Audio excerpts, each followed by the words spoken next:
Hi everyone. Today we will discuss about the ethical theories together with the group 3. So my name is Chaka Rose B. Baliad and I will be the first one to report about the ethical theories. I have divine command theory and the egoism theory. So we have here the ethical theory. Ethical theories provide part of the decision-making foundation for decision-making when ethics are in play because this theories actually represents the viewpoints from which individuals seek guidance as they make decision.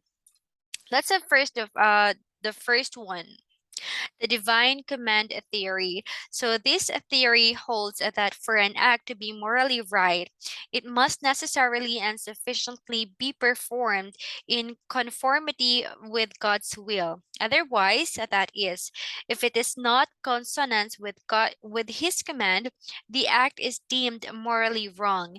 In this theory, therefore, morality depends completely on God's will. So the divine command theory is the belief that things are right because God commands them to be. In other words, it means that things which are considered wrong or unethical are wrong because they are forbidden by God.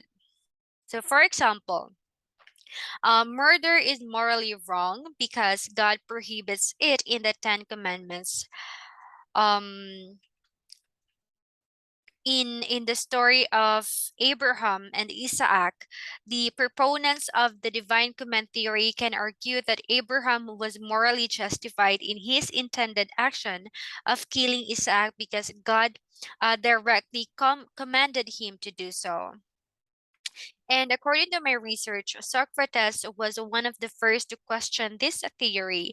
He asked whether we call the good because the gods have done it, or whether they have done it because it is good. The divine command theory, it is from God's commands that actions are determined to be right or wrong. And because of this, divine command theory provides an objective assessment of what is ethical or moral. Next, we have egoism. So this theory holds that the morality of a human action is evaluated based on the favorable outcome that action yielded relative to the agent of the act. Right action, the theory of egoism thus maintains, is that action which promotes the self-interest of the agent. So the egoism, that is the view that people ought to pursue their own self-interest and no one has any obligation to promote anyone's else interest.